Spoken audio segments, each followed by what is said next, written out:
I want you to think about the best financial advice you've ever received. Maybe it was from a parent. Maybe it was from a teacher, a mentor, a book, a podcast, a well-meaning uncle at Thanksgiving who had 3 glasses of wine and decided it was time to dispense wisdom. Whatever the source, I'm willing to bet that somewhere in that advice, somewhere near the top, probably, was a version of this. Get a good job with a good salary. Study hard, get the degree, land the job, get the salary, and from there, everything works itself out. This is the most widely distributed financial advice in the history of human civilization. It has been given by billions of parents to billions of children across every culture, every continent, every era of modern economic life. It is so universally accepted, so deeply embedded in how we think about financial success, that questioning it feels vaguely irresponsible. Like questioning whether seatbelts are a good idea, or whether sleep matters, or whether vegetables are better than cigarettes. And yet, here is what the data actually shows about the people who follow this advice most faithfully. The people who got the degree, landed the job, earned the salary, did everything right by every conventional metric of financial success. The average American worker with a full-time salaried position has a median savings balance that wouldn't cover 3 months of their own expenses. More than half of them describe themselves as living paycheck to paycheck.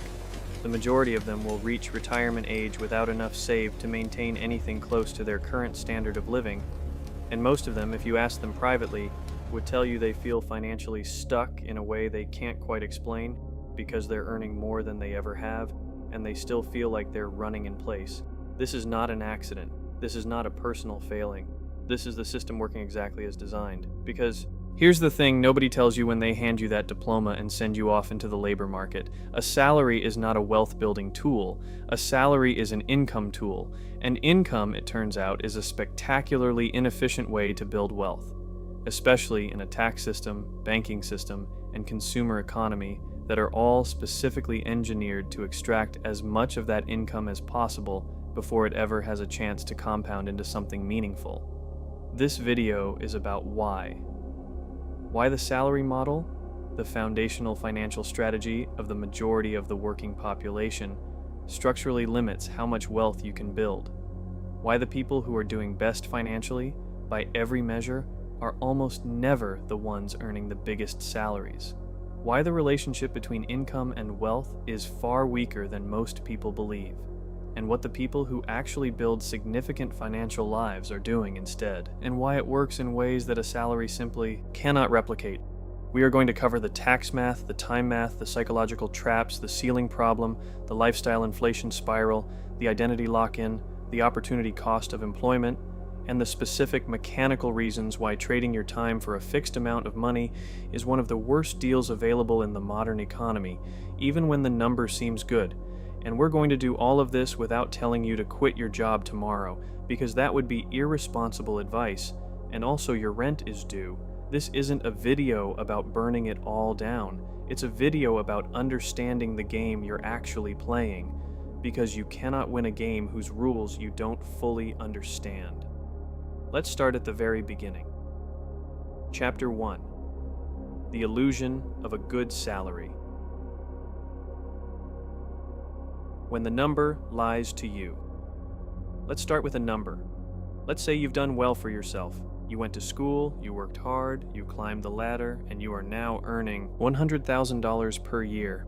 $100,000, a number that, not long ago, represented the definitional threshold of financial success in the American cultural imagination. 6 figures, you made it. Except let's look at what $100,000 actually is after the world gets its hands on it. First, federal income tax. At $100,000, you're in the 22% marginal bracket with an effective rate of roughly 17 to 18% after standard deductions. Call it $17,000 gone. State income tax, if you live in a state that has one, and most do. In California, that's another 6 to 9%.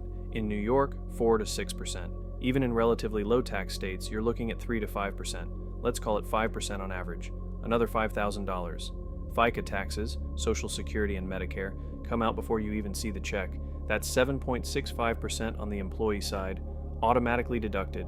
another $7,650. So already, before you've paid for your apartment, your car, your food, or your internet, $100,000 has become approximately $70,350. You've lost nearly $30,000 to taxes before you've spent a single dollar on anything you actually chose to spend it on. And that's assuming no additional payroll deductions for health insurance premiums, 401k contributions, dental, vision, life insurance, and whatever else your employer's benefits package is quietly siphoning from your gross. Now let's talk about housing. The standard financial guidance is that you should spend no more than 30% of your gross income on housing. 30% of $100,000 is $2,500 per month. In most major American cities, New York, San Francisco, Los Angeles, Seattle, Boston, Miami, Austin, Chicago, $2,500 per month gets you a one-bedroom apartment that is either small, old, far from where you work, or some combination of all three. In the Bay Area, $2,500 is more of a down payment on a shared living situation than a standalone apartment. So you're already at $70,350 after taxes, and housing takes another $25,000 to $30,000. You're at $40,000 to $45,000 before the car, before the insurance, before the groceries, before the student loans that paid for the degree that got you the job that pays you the salary we're currently dismantling. The point of this exercise is not to make you feel bad about your salary. The point is to make visible something that is systematically invisible in how we talk about income. The gap between what your employer puts on the job posting and what you actually receive and control is enormous. And that gap is not random. It is the product of a specific set of systems, taxation, housing markets, debt structures, consumer pricing, that are all designed to capture as much of your earned income as possible before you have any opportunity to deploy it strategically. This is the first and most fundamental problem with the salary model. The number you're paid is not the number you receive. The number you're paid is the number that makes the job sound good. The number you receive is what's left after everyone else has taken their cut. And by the time you get what's left, you've already traded the hours that produced it. The tax asymmetry nobody talks about. Here's where the salary problem gets really interesting, and where the gap between salaried workers and people who build wealth through other means becomes genuinely structural rather than just a matter of spending habits. The United States tax code, and most developed countries' tax codes to varying degrees, taxes different types of income at dramatically different rates, and it taxes the type of income that salaried workers receive at the highest rates, while taxing the types of income that wealthy people receive at much lower rates. Earned income, the wages, salaries, and tips that come from working for someone else, is taxed as ordinary income. It faces the full progressive federal rate schedule, plus state taxes, plus FICA taxes. It is, by every measure, the most heavily taxed form of income available. Long-term capital gains, the profit from selling an investment you've held for over a year, is taxed at preferential rates. 0% for lower income earners, 15% for most middle-class investors, and 20% for the highest earners. Not 22%, not 24%, not 32%. 20% maximum for someone who made $1 million selling appreciated stock. Qualified dividends, income paid by companies to their shareholders, is taxed at the same preferential capital gains rates. Rental income can be dramatically reduced by depreciation deductions, mortgage interest deductions, and other real estate-specific tax benefits that effectively make a significant portion of it tax-free. Business income run through an S-corporation or structured appropriately can be split between salary and distributions, with the distribution portion avoiding payroll taxes entirely. The pattern here is not subtle. The tax code consistently rewards capital, owning things, having. Things work for you, and penalizes labor, working for someone else in exchange for a paycheck. The more of your income comes from labor, the more you're taxed. The more of it comes from capital, the less you're taxed. A hedge fund manager who makes $10 million from carried interest pays capital gains rates. A nurse who makes $90,000 in wages pays ordinary income rates. The nurse's effective tax rate may be higher than the hedge fund manager's. This is not a conspiracy theory. It is the written, explicit, entirely legal structure of the American tax code. For the salaried worker, this asymmetry is not merely a political grievance. It is a practical, daily, compounding disadvantage. Every dollar of salary you earn is taxed at your marginal rate before it can be invested. Every dollar you then invest earns returns that, if you're in a standard brokerage account, are taxed again when realized. You're taxed on the way in and taxed on the way out. The salaried path through the financial world is a toll road with charges at every on-ramp and every exit. Chapter 2. The Time Ceiling. Why your income is mathematically capped here is the central, irreducible problem with earning money through a salary. You are exchanging a finite resource, your time, for money. And time is finite in a way that money is not. Money can compound. Time cannot. There are 168 hours in a week. You need some of them to sleep. Call it 56 if you're getting a reasonable amount of rest, which you probably aren't, but let's be aspirational. You need some for eating, personal hygiene, exercise, relationships, and the maintenance of being a functioning human person. Call it another 40. That leaves 72 hours. Of those 72, a full-time job takes roughly 45 to 50. 40 hours of actual work plus commuting, preparation, decompression, and the low-grade cognitive occupation of thinking about work even when you're not technically there. So we're down to roughly 22 to 27 hours of genuinely discretionary time per week. And out of those hours, you're supposed to exercise, maintain meaningful relationships, rest adequately, pursue personal development, manage your household, and maybe find time to build something beyond your job. This is the time ceiling, and it is absolute. You cannot work more than the hours in a day. You cannot earn more than your hourly rate times the hours you can physically sustain. No matter how talented you are, no matter how valuable your skills, no matter how energetic and dedicated and ambitious you are, the ceiling on salary-based income is determined by the intersection of your hourly rate and the number of hours you can work. And that ceiling, for virtually every salaried worker in every industry, is far lower than the ceiling available to people who derive income from assets rather than labor. A doctor who earns $300 an hour can work 2,000 hours in a year and earn $600,000. That's an exceptional income, and it requires working essentially every available professional hour of the year with virtually no time for anything else. The doctor cannot work 4,000 hours to earn $1.2 million. There are not 4,000 professional hours available in a year. The ceiling is real and it is physical. Now consider someone who owns a business with 50 employees, or someone who owns a portfolio of rental properties generating cash flow, or someone who has built a product, software, a book, a course, a brand that generates sales while they sleep. These income streams do not have the same ceiling. They are not limited by the number of hours the owner can personally work, because they are not produced by the owner's labor directly. They are produced by systems, assets, and other people's labor, and those scale in ways that personal labor cannot.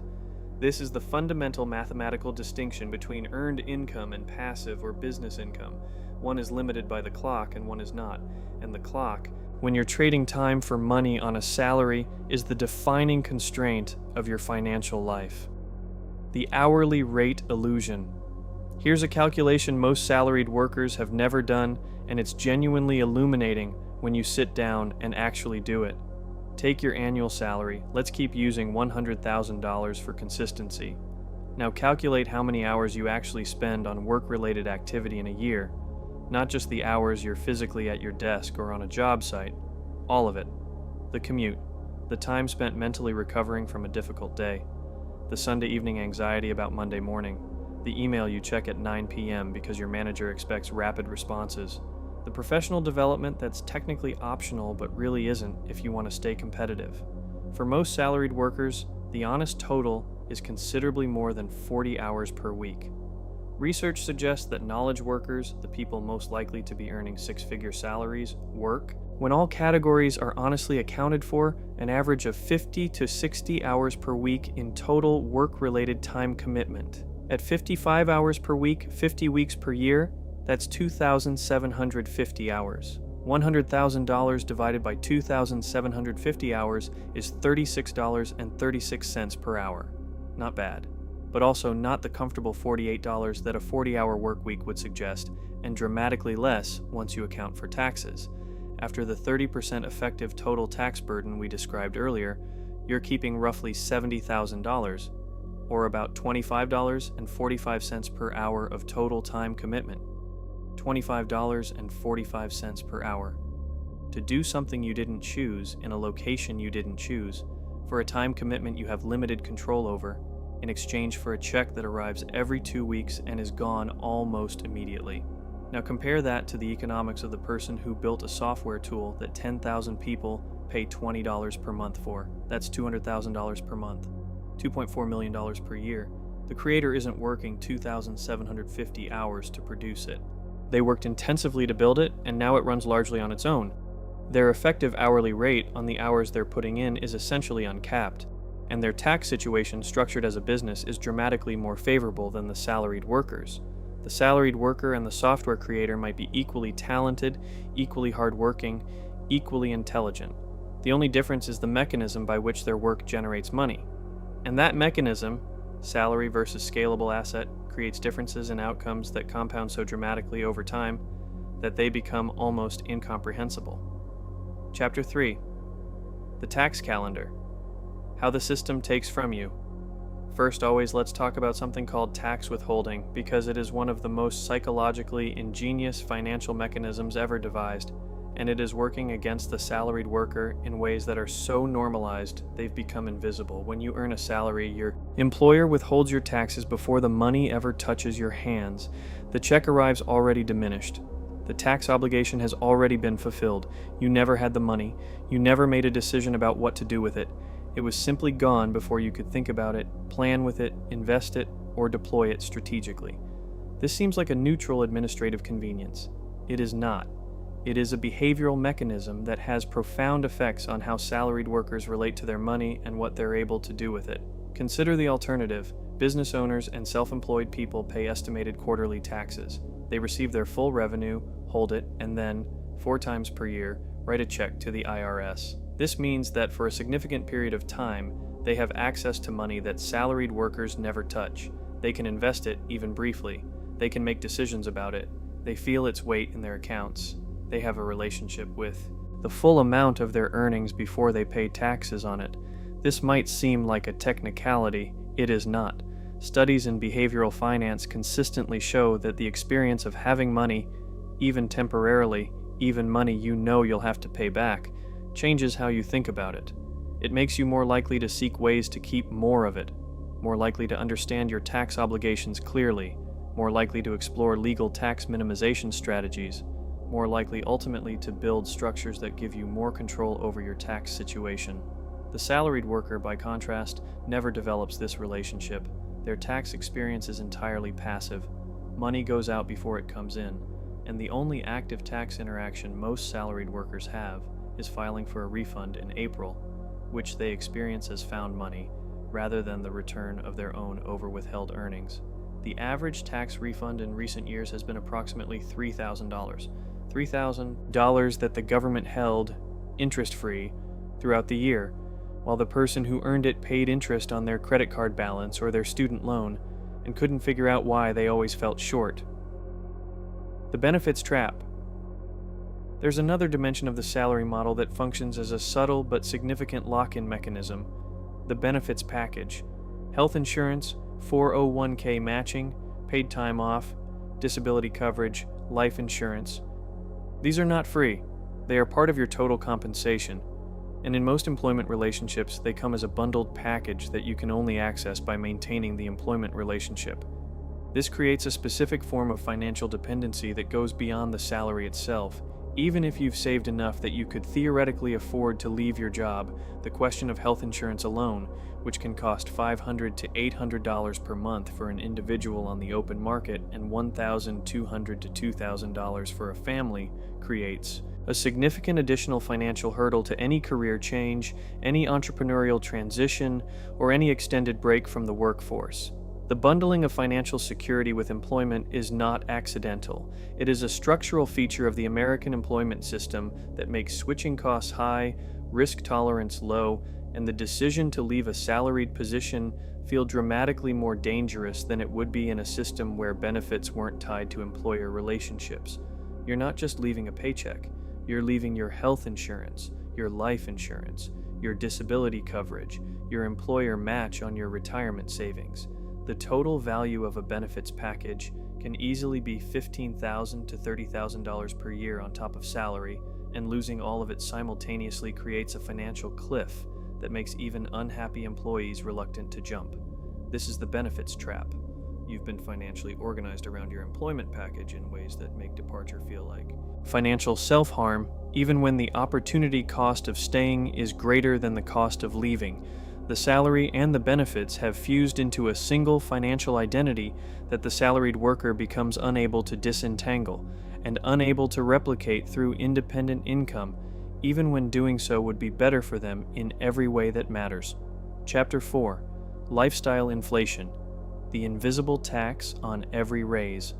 Now let's talk about the mechanism that neutralizes the most obvious solution to the salary trap, just earn more, and why raise after raise after raise leaves most salaried workers roughly where they started in terms of financial trajectory.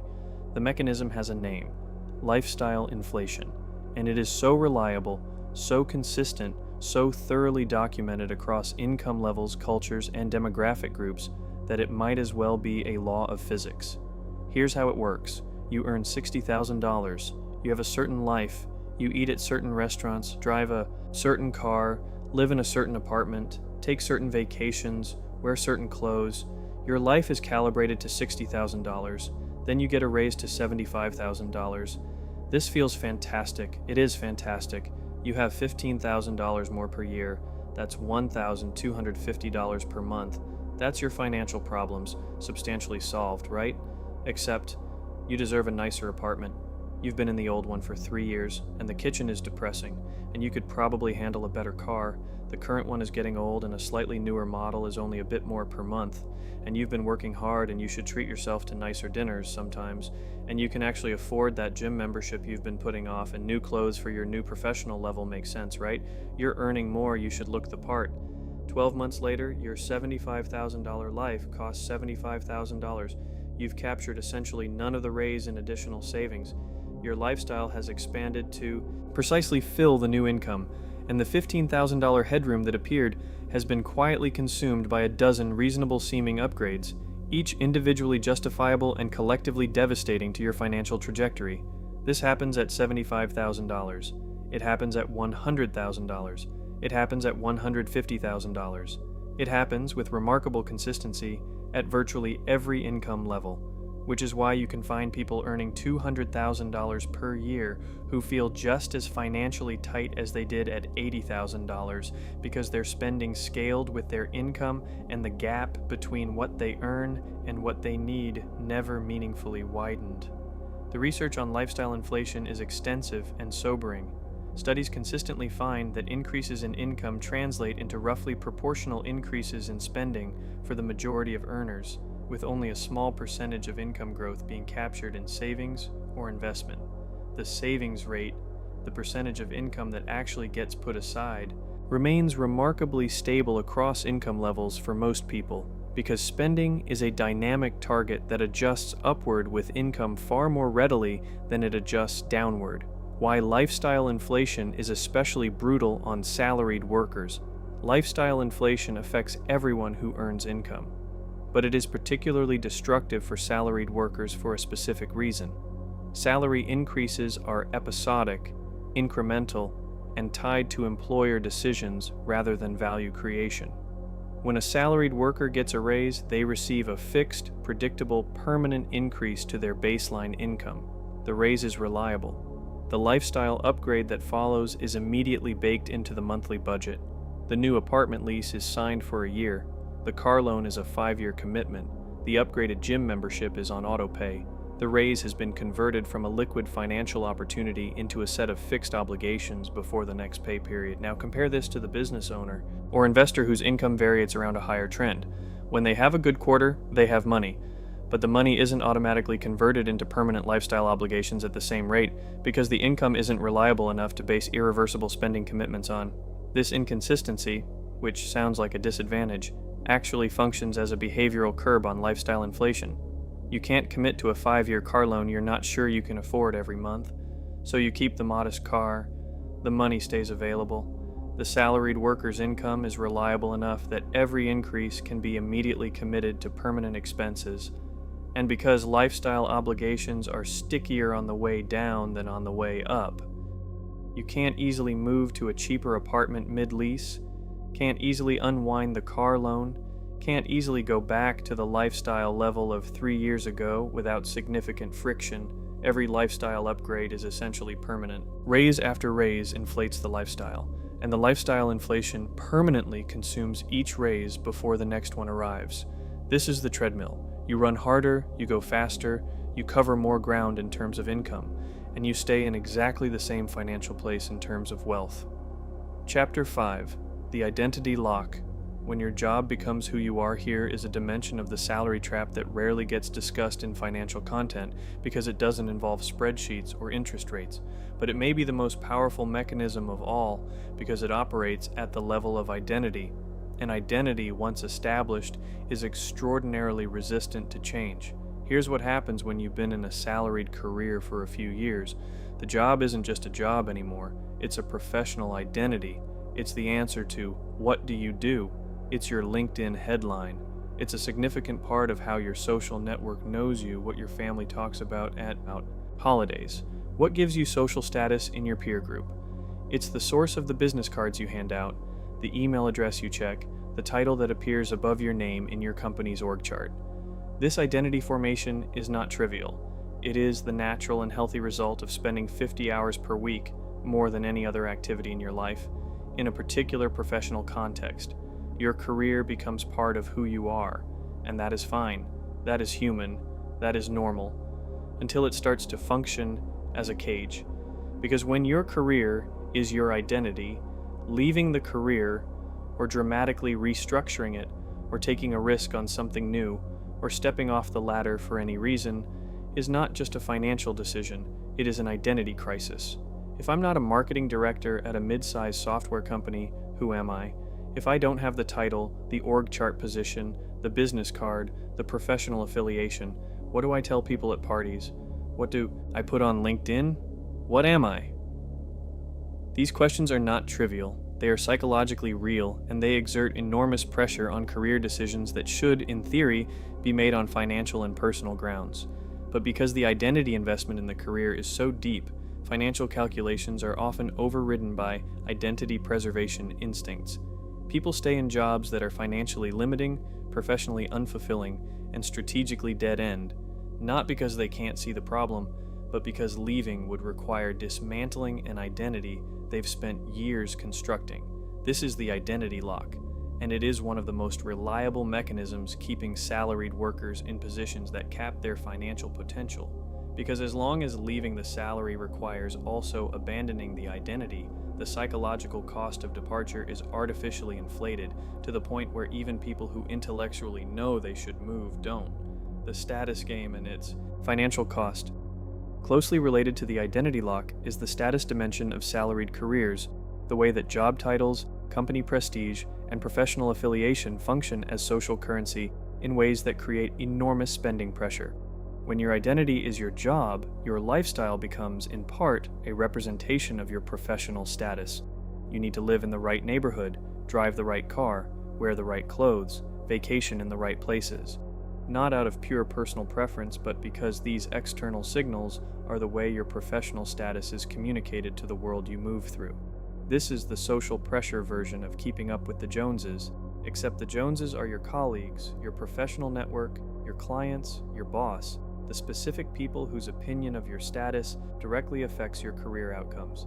This spending pressure is most acute in high-income professions with strong status cultures: finance, law, consulting, medicine, corporate management. The higher the salary, often, the higher the expected lifestyle standard among peers, and the higher the lifestyle standard, the more of the salary is consumed by maintaining the status that the salary is supposed to represent. It's a spending loop embedded directly in the income model, and it is one of the most effective mechanisms for ensuring that high-income salaried workers capture far less of their earnings in wealth than their nominal income would suggest. Chapter 6. The Opportunity Cost of Employment: What You're Not Building.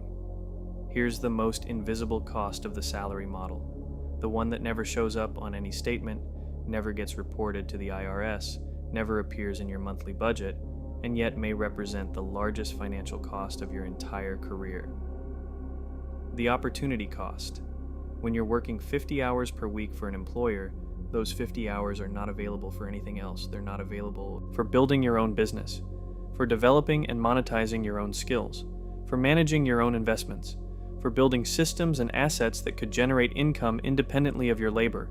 The 50 hours are committed. They belong to someone else. Now, those 50 hours are generating income. We've established that. But they are generating someone else's wealth at a dramatically higher rate than they're generating yours. Here's how to think about it. When a company hires you at $100,000 per year, they have determined, through some process of market analysis and internal negotiation, that your contribution to the company is worth more than $100,000. If you were worth exactly $100,000 and not a penny more, they'd have no incentive to keep you because there's cost and friction involved in maintaining an employee. They keep you because you generate more value than you cost. You generate perhaps $150,000, $200,000, $300,000 or more in value, and they pay you $100,000 of it. The margin is the company's, the capital, the systems, the infrastructure that scales your work beyond your individual hours. That's the company's. You bring the labor. They capture the leverage. This is the business model of employment, and it is entirely rational from the employer's perspective. They are purchasing your labor at a price that is lower than the value that labor creates. The difference is profit. Your productivity minus your salary is someone else's wealth. When you work for yourself, when you own the business that your labor creates value for, the margin is yours. The leverage is yours. The difference between what you produce and what it costs you to produce it accrues to you as an owner, not to someone else as your employer. This doesn't mean employment is wrong.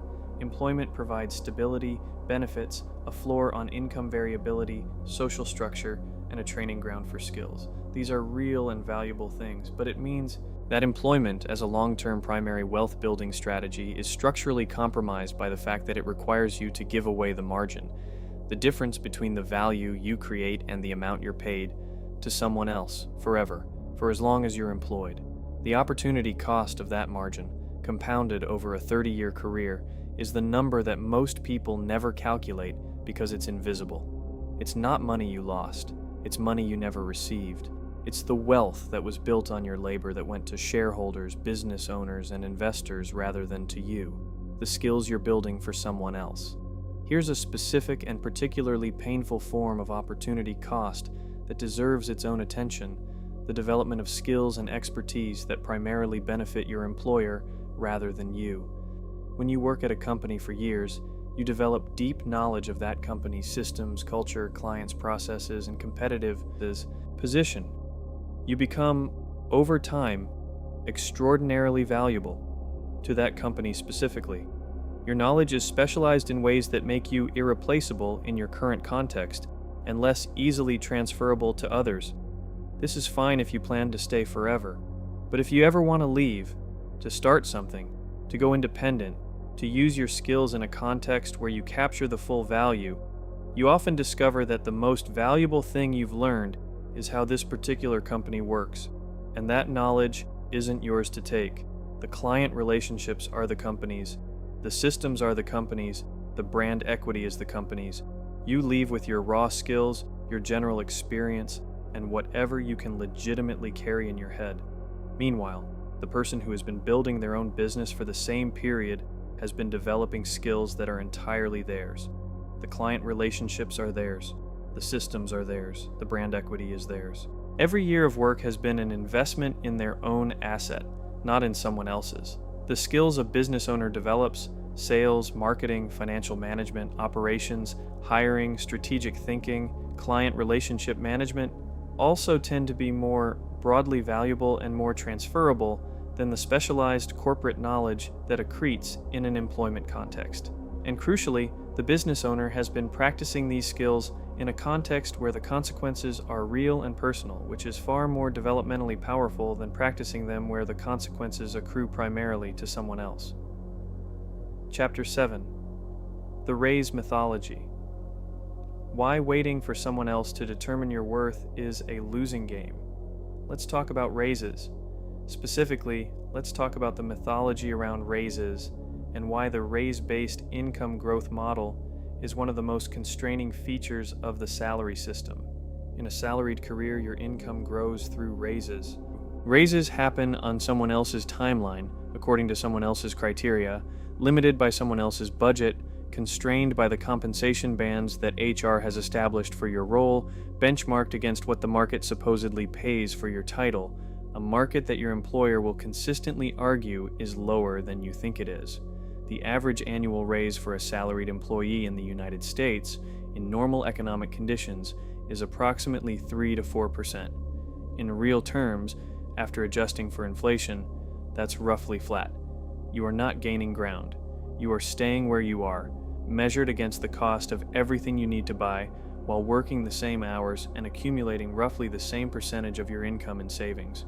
Even in a strong performance review, even if you're the best employee in your department, even if your manager loves you and goes to bat for you in the budget meeting, the structural ceiling on what a raise can be is surprisingly rigid. Most corporate compensation systems have bands for each role, and exceptional performance within a role rarely produces more than a 5 to 8% raise.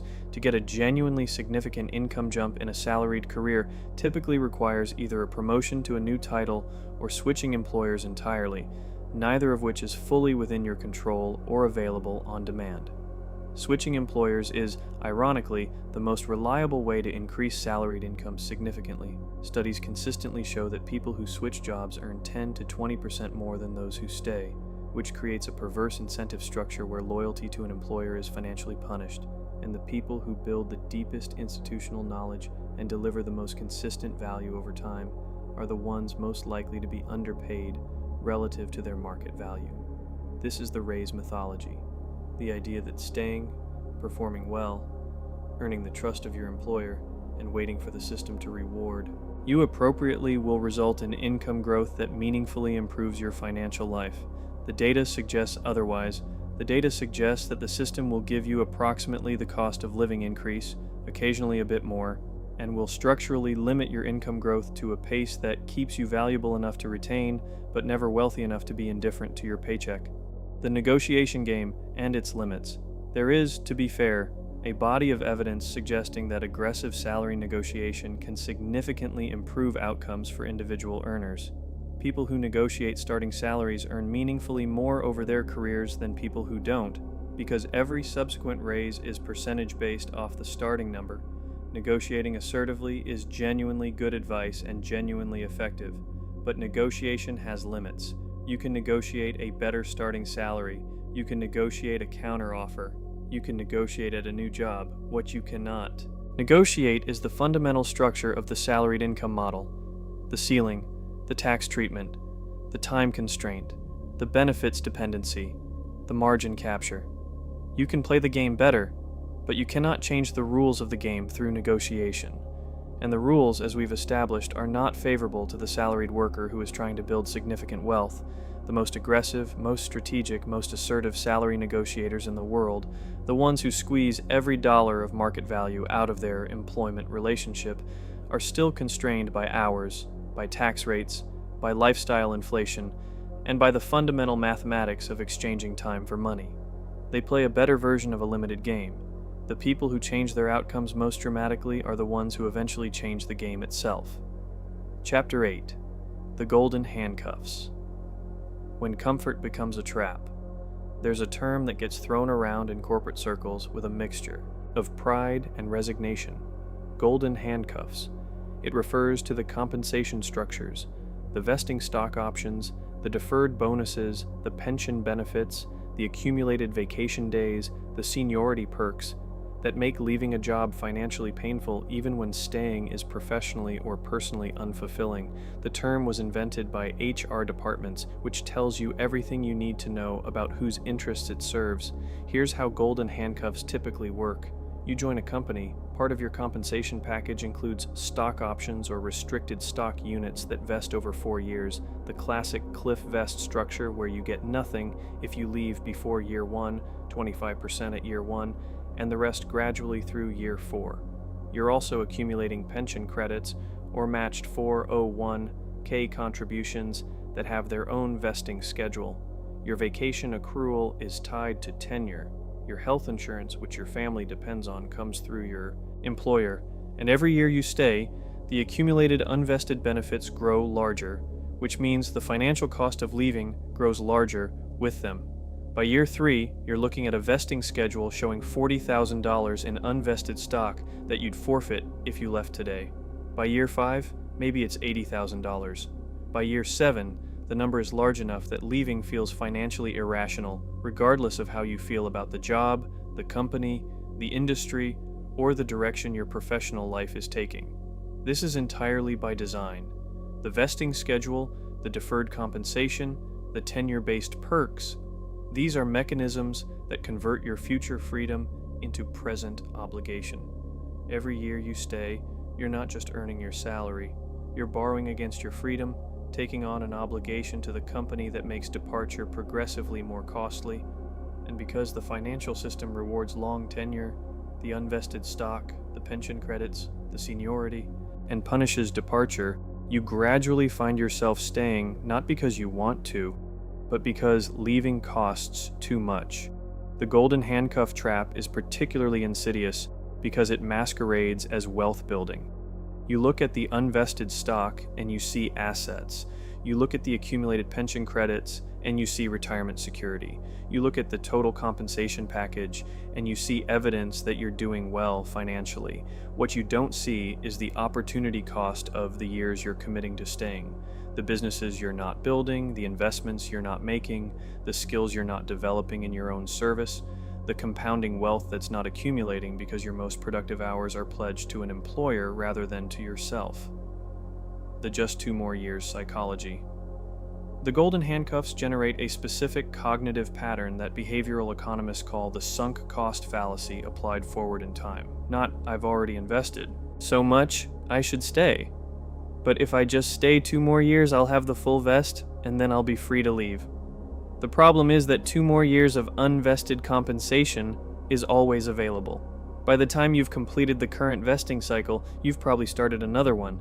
New grants have been issued. New deferred compensation has been earned.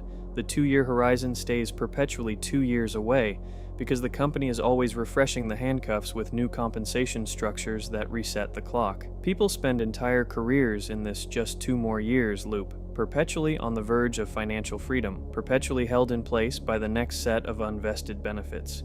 The career they would have built if they'd left 5 years ago, the business they'd have started, the investments they'd have made, the risks they'd have taken, remains theoretical. The salary stays real. The handcuffs stay golden. The antidote to this, for people who recognize it, is to calculate the actual cost of staying versus leaving with honest accounting. Not just, what do I forfeit if I leave, but what do I gain if I stay versus what might I gain if I left and did something different with the same years. The unvested stock has a number. The opportunity cost of the years you'd spend waiting for it is harder to quantify but no less real. People who've made this calculation honestly and then left, even forfeiting significant unvested compensation, very often report that the decision was right financially in retrospect, because the freedom they gained enabled income generation and wealth building that exceeded what they forfeited. Chapter 9, The Debt-to-Salary Ratio Spiral, How Your Income Becomes Collateral. Here's a particularly elegant mechanism by which the salary model keeps people financially constrained, the way that salaried income is used as collateral for debt rather than deployed as capital for wealth building. When you have a stable, documented salary, you are an extremely attractive customer for every lending institution on the planet. Banks love salaried workers. They love the predictability. They love the automatic payroll deposits. They love the employer verification they can pull. They love, above all, the fact that your income is dependable enough to service debt reliably. A salaried worker with a decent credit score is the ideal consumer loan customer, and the financial industry knows it. So from the moment you land your first real job, the offers begin. The credit cards, you've been pre-approved. The car loan. Congratulations on the new position. Let us help you celebrate with a vehicle upgrade. The mortgage, based on your income, you qualify for up to X, though we recommend staying comfortable with Y. The the personal loans, the home equity lines of credit, the student loan refinancing offers, the endless parade of financial products, all of which are essentially variations on the same pitch. We will lend you money against your future salary. This is debt using your labor as collateral. You're not borrowing against an asset, against something that has independent value, that generates income, that appreciates over time. You're borrowing against your future hours. Every debt payment you take on is a claim on your future time, an obligation that must be met by trading hours for money before a single dollar can be used for anything else. And here's where the spiral begins. As your salary grows, your debt capacity grows proportionally. The bank doesn't just let you borrow more as you earn more, it actively encourages you to, because more debt means more interest payments means more profit for the lender. You get the raise. The car dealer hears about it. The mortgage broker models a larger house. The credit card company raises your limit. The system consistently presents you with opportunities to convert income growth into debt capacity rather than wealth capacity. And most people, operating without a clear financial framework and under the influence of lifestyle inflation pressures, take the upgrades. By middle career, the typical salaried professional is servicing a mortgage, a car loan, possibly student loans, 1 or 2 credit card balances, and potentially a home equity line. The total monthly obligation, the floor below which their income cannot drop without creating a cascade of defaults, is large and growing, and every dollar going to debt service is a dollar not going to investment, to business building, to asset acquisition. The salary is, effectively, already spoken for before it arrives. The paycheck is a routing mechanism that moves money from employer to creditor, with the worker functioning as the necessary conduit, the mortgage as both anchor and aspiration. The home mortgage deserves special attention because it occupies a unique psychological position in the debt-to-salary spiral. It is simultaneously the most significant debt most salaried workers will ever take on and the most socially celebrated financial decision they'll make. Buying a home is presented in American culture as the ultimate financial achievement, the validation of adulthood stability and success. And there is genuine truth in this. Home ownership builds equity over time, provides a hedge against rent inflation, and has historically been a reliable wealth-building vehicle for the middle class. But the specific way that most salaried workers approach home ownership, stretching to the maximum purchase price they qualify for, putting down the minimum viable down payment, taking a mortgage at the top of their affordability range, converts what could be a wealth-building asset into a maximum debt instrument that consumes a disproportionate share of income for decades. When you buy the most house you can afford, you're not making a wealth-building decision, you're making a consumption decision that happens to also be an investment. The investment component of a maximum leverage home purchase is genuine but modest. You'll build equity slowly as you pay down principal, and the property may appreciate. But the consumption component, the interest you pay on the debt, the property taxes, the insurance, the maintenance, is a river of money flowing away from you every month for 30 years. The mathematical reality of a 30-year mortgage is something that most people encounter at closing, note with mild horror, and then successfully suppress. On a $400,000 loan at a 7% interest rate, the total amount paid by the end of 30 years is approximately $959,000. You borrowed $400,000 and paid back nearly $1 million. The bank made more from your home ownership than you paid for the house. Interest is the invisible co-owner of your home, and it's one that takes its share every month without doing any of the maintenance. None of this means homeownership is wrong. It means homeownership, like everything else in the salary model, needs to be understood clearly, not as the automatic wealth-building mechanism it's presented as, but as a complex financial instrument with both wealth-building and wealth-extracting components that depend heavily on how it's structured, how long you stay, and what you do with the equity over time. Chapter 10. The Real Cost of Job Security. What you pay for the feeling of safety. Let's talk about job security, or rather, the perception of job security, which is the thing that salaried workers are actually purchasing when they trade the unlimited upside of entrepreneurship for the bounded, predictable income of employment. Because here's the thing about job security that deserves a very honest examination. It is significantly more illusory than most salaried workers believe, and the price paid for even the illusory version is extremely high. The belief in job security goes something like this. If I work for a reputable employer, perform well, stay out of trouble, and deliver value consistently, my income is protected. The paycheck will come every 2 weeks. The benefits will be maintained. My financial floor is guaranteed by the employment relationship.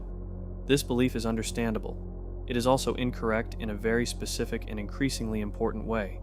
Between 2020 and 2025, the American economy experienced several significant layoff waves in tech, in finance, in media, in retail, and healthcare administration that eliminated the jobs of millions of salaried workers who were, by any reasonable measure, performing well, delivering value, and doing nothing wrong. Entire departments eliminated. Entire product lines discontinued. Entire regional offices closed. Not because the individuals in those roles had failed, but because the business had changed, the market had shifted, the merger had happened, the algorithm had improved, or the executive team had decided that the same work could be done offshore for a fraction of the cost. The salaried worker has approximately zero control over any of these variables. Your employment security is not determined by your performance. It's determined by your employer's business performance, strategic decisions, capital structure, market position, and the decisions of people you'll never meet who are optimizing for outcomes that have nothing to do with your well-being. You can be excellent at your job and lose it anyway. You can be irreplaceable in your own mind and entirely replaceable in your employer's spreadsheet. This is not cynicism. This is the documented reality of the salaried employment relationship as it has operated across virtually every industry in the modern economy. Employment is at will in most American states. Your employer can eliminate your position for any reason that isn't explicitly illegal. Your years of service, your relationships, your institutional knowledge, your consistent performance, none of these provide legal or contractual protection against the decision to eliminate your role. The security paradox. Here's the paradox at the heart of the job security mythology. The more you optimize your life around the assumption of job security, the more financially vulnerable you become when that security turns out to be illusory. When you sign a lease on a nice apartment, take on a car payment, commit to a mortgage, and calibrate your monthly expenses to your current salary on the assumption that the salary is secure, you are making yourself maximally vulnerable to a job loss. Because the loss doesn't just remove your income, it creates an immediate emergency across every financial obligation you've constructed on the assumption of stable income. The rent is still due, the mortgage is still due, the car payment is still due, the student loans are still due, the grocery bill is still due. Income stops, obligations do not. The person who has built their financial life around a salary on the assumption of security has essentially no buffer between the salary and catastrophe, because the salary has been converted into obligations that assumed its permanence. A job loss for this person is not a financial setback, it is a crisis. Now compare to the person who has diversified their income, who has a salary but also income from a business, from rental properties, from investments that generate returns. If their salaried income disappears, the other income streams don't. The crisis is still real, but it's not total. Some floor remains. The obligations can still be partially met. The time to rebuild is available because survival isn't immediately threatened. The great irony is that the pursuit of job security, the optimization of your financial life around a single employer's continued goodwill, is itself a financially insecure strategy. And the thing that feels less secure, multiple income, streams, investment income, business income, the acceptance of some income variability, is actually the more robust financial architecture against the real risks of modern economic life, what the severance package actually costs you. Let's do a quick calculation that most people never do. When you sign an employment agreement, you are, in the vast majority of cases, agreeing that you are an at-will employee who can be terminated with notice and a severance package of typically 1 to 2 weeks of pay per year of service. After 10 years at a company earning $100,000, the standard severance is approximately 10 to 20 weeks of pay, $19,230 to $38,460 before taxes. Let's call it $25,000 after taxes for an optimistic middle estimate. You spent 10 years, 520 working weeks, building expertise, relationships, institutional knowledge, and productive capacity for that company. In exchange for the termination of that relationship, you receive $25,000. Your 10 years of commitment and contribution, valued at termination, is worth $25,000. Meanwhile, the skills, the relationships, the systems, the products, and the market position you helped build remain entirely the company's. The value you created doesn't leave with you. Only the $25,000 check does. If you had spent those same 10 years building your own business to an equivalent level of productivity, the value you'd built would be yours. Entirely, completely, legally, financially yours. As an asset that could be sold, scaled, borrowed against, passed on, or simply kept generating income, the 10 years of output would have produced an asset rather than a severance check. This comparison is not entirely fair. Employment provides income during those 10 years that self-employment might not have matched, especially early on, but it illustrates the fundamental difference in what you're building with your years of work. When you work for someone else, you build their asset. When you work for yourself, you build yours. Chapter 11. The Asset Desert. How the salary model keeps you from owning things that grow. Here's the core problem, stated as cleanly as possible. Wealth is built by owning assets, and the salary model is specifically structured in ways that make owning meaningful assets extraordinarily difficult for the people participating in it. An asset is something that puts money in your pocket through income it generates, through appreciation in its value, or both.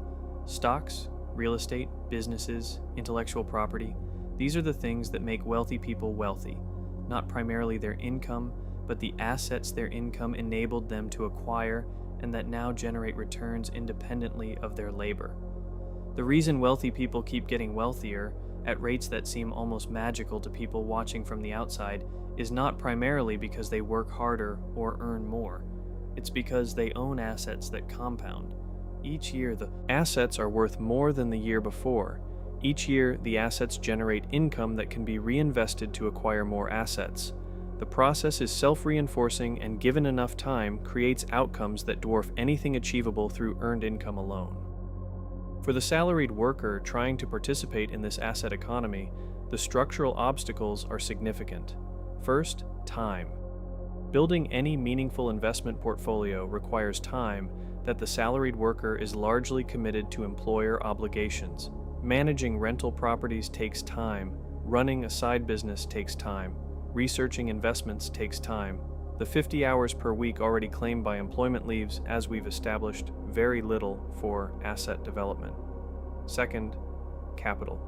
The assets that build wealth most effectively, real estate, business stakes, meaningful investment portfolios, require capital. Capital that the salaried worker, after taxes, housing, debt service, and lifestyle expenses, has very little of. The salary is largely consumed before it can be deployed as investment capital, and what remains, after all the obligations, is typically invested in small amounts over long periods, producing modest rather than transformative results. Third, access. Many of the most powerful wealth-building vehicles are only accessible to people with capital minimums that most salaried workers never reach. Private equity, real estate syndications, venture capital, angel investing.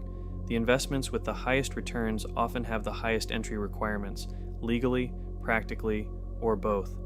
The accredited investor standard, for example, requires a net worth of over $1 million or annual income over $200,000, thresholds that exclude the vast majority of salaried workers and confine them to the public markets, where returns are real but generally less spectacular than what's available in private markets to those who qualify. Fourth, knowledge. Building and managing assets effectively requires financial knowledge that most salaried workers have not been trained in and don't have time to develop thoroughly while working full-time.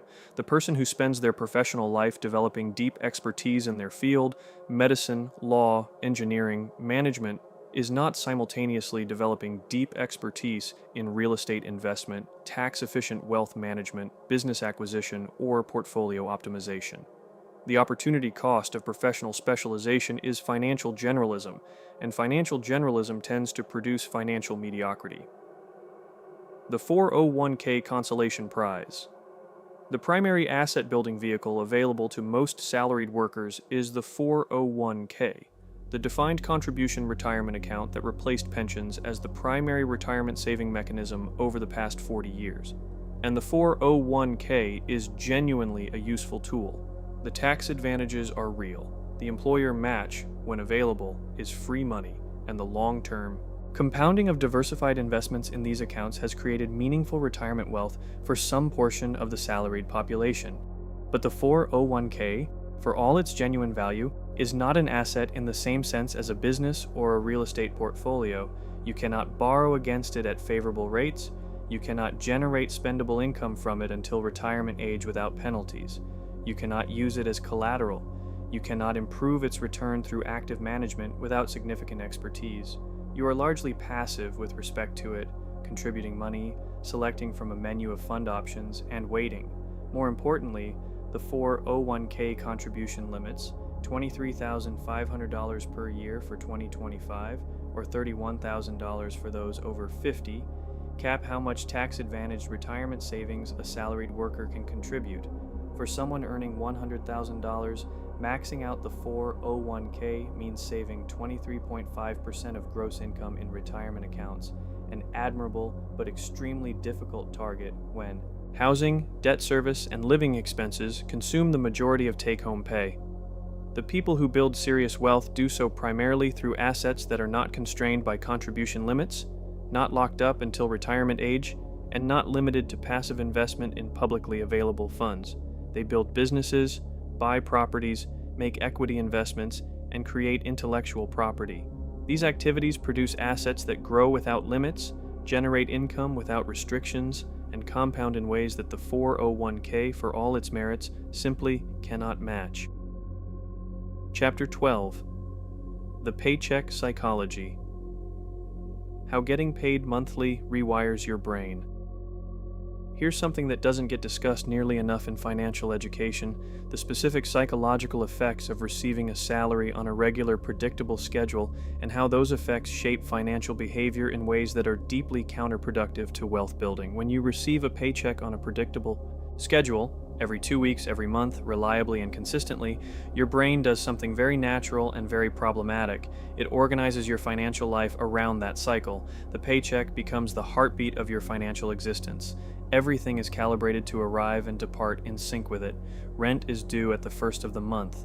Credit card payments cycle around the pay date. Even grocery shopping has a rhythm tied to the paycheck. This paycheck cycle creates what behavioral economists call mental accounting, the psychological segregation of money into categories based on when it arrives and what it's designated for, rather than treating money as fungible capital that can be deployed wherever it generates the most value. The result is a financial psychology of consumption and depletion, rather than investment and accumulation. The paycheck arrives. It's mentally allocated. Rent, car payment, utilities, groceries, student loan, credit card minimum, whatever. Remains after the bills are covered is, in most people's mental accounting, available for spending, not investing, not saving aggressively. Spending on discretionary items, on lifestyle, on the modest pleasures that make the 40-hour week feel worthwhile. The savings, when they happen, are what's left after the spending, not the first allocation from the paycheck, but the residual. And residuals are small, inconsistent, and the first casualty of any unexpected expense that comes along. This is the pay yourself last pattern, the exact opposite of every piece of sound financial advice, and it is the natural emergent behavior of the paycheck-centric financial psychology. The 2-week brain. The specific periodicity of the paycheck also shapes time horizons in ways that damage long-term financial thinking. When your financial world resets every 2 weeks, when each cycle is essentially self-contained with its own arrivals and departures and balancing calculations, your brain naturally operates in 2-week planning windows. 2-week thinking is death to long-term wealth building. Compound interest operates over decades. Asset appreciation plays out over years. Business building requires sustained effort over months and years before meaningful returns materialize. The investor who thinks in decades makes systematically different and systematically better decisions than the one who thinks in pay periods. The salaried worker, whose financial life is organized around bi-weekly cycles, is structurally nudged towards short-term thinking. The question is always, can I make it to the next paycheck? Not, what does my financial life look like in 10 years? The urgency of the immediate cycle crowds out the strategic thinking of the long term. Not because the person is incapable of long-term thinking, but because the 2-week heartbeat of the salary system makes the next pay period the most financially salient event, always. Entrepreneurs and investors, by contrast, often think in quarters, years, or decades, because their financial events are organized around those timescales. A quarterly revenue cycle trains quarterly thinking. An annual tax filing trains annual thinking. A 5-year investment horizon trains 5-year thinking. The time horizon embedded in your financial structure shapes the time horizon of your thinking, and the salaried worker's 2-week structure is the shortest of all the available options. The psychological effect of predictability. Here's the most counterintuitive thing about the regular, reliable paycheck. Its predictability. The very feature that makes it most comforting also makes it most dangerous to wealth building. When income is predictable, spending becomes automatic. You know what's coming. You can commit to obligations with confidence. You can sign the lease, take the loan, subscribe to the service, because you know the money will be there. The predictability enables commitment. The commitment becomes obligation. The obligation consumes the predictability.